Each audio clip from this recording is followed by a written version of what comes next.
Welcome back to Sport on 7. I'm Tom Bushell. You can get me on Twitter. It's @TomBushellUAE. Chris McHardy is the online editor for Sport 360 newspaper, and with so much going on in recent weeks, I spoke to him this week about all the top sports stories in the UAE.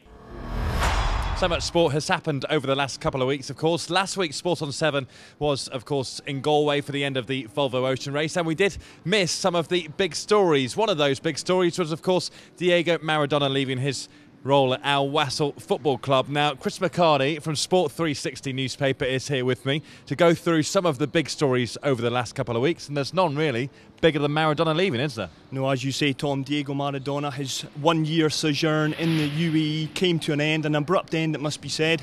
Obviously, you know, with Diego, he'd been here, a huge name in the UAE football, and a massive miss. You know, he's now left, he's back in Argentina, and Bruno Metsu, his replacement, he's came in, the Frenchman, of course, who is well known to people in the UAE, of course, led Alain to the 2003 AFC Champions League, and then, of course, he did lead UAE to the Gulf Cup in 2007. You say Maradona is a huge miss, and obviously for the headlines, you know, in terms of the headlines, he is a huge miss. But for the league and for the Pro League, it could actually be a good thing because the results weren't great under Maradona. No, as you rightly said, they weren't. I mean, at Wasl, they finished 8th in the league in the end. They had a disappointing end as well, the GCC Champions League. They lost in the final after a leading 3-1 from the first leg. But Diego Maradona, he is a name, and the exposure he brought to the UAE Pro League was something that, you know, it really can't be defined.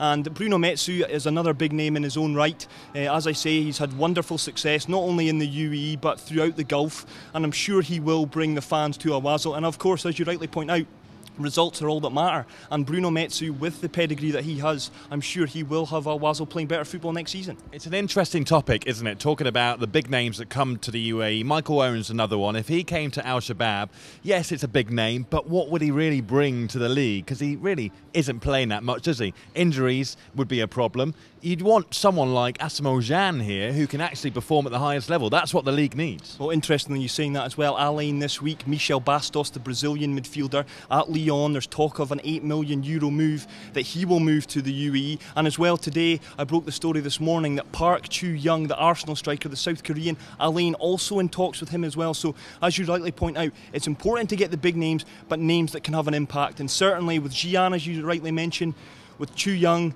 and with Michel Bastos, you feel that Alain next season really will kick on.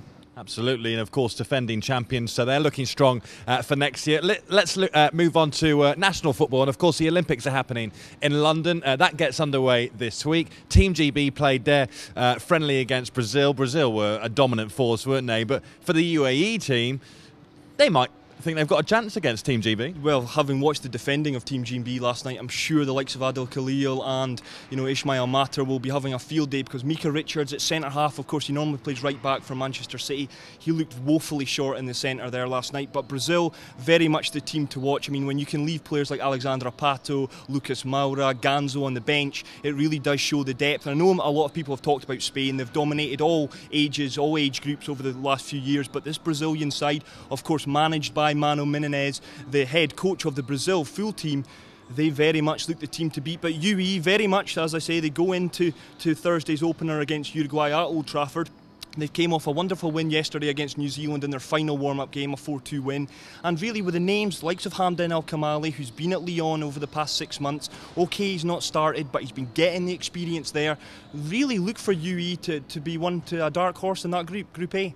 And, I mean, Madi Ali, of course, the coach for the UAE under-23 Olympic side. Are we tipping him to get the full-time coach once the Olympics are over? Well, very interesting as well. This week, a source at the UEFA had said that once the Olympics are over, they will weigh up everything.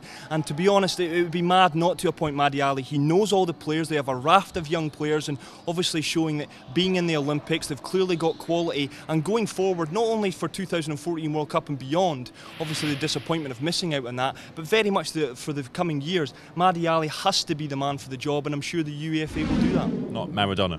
No. Again, you know, Diego Maradona, his results haven't been the greatest, but for me, it has to be Madi Ali. He's showed over the last few years and with the youth teams that, you know, he's done his apprentice, if you will, and I think he is the right man to lead UAE in the future.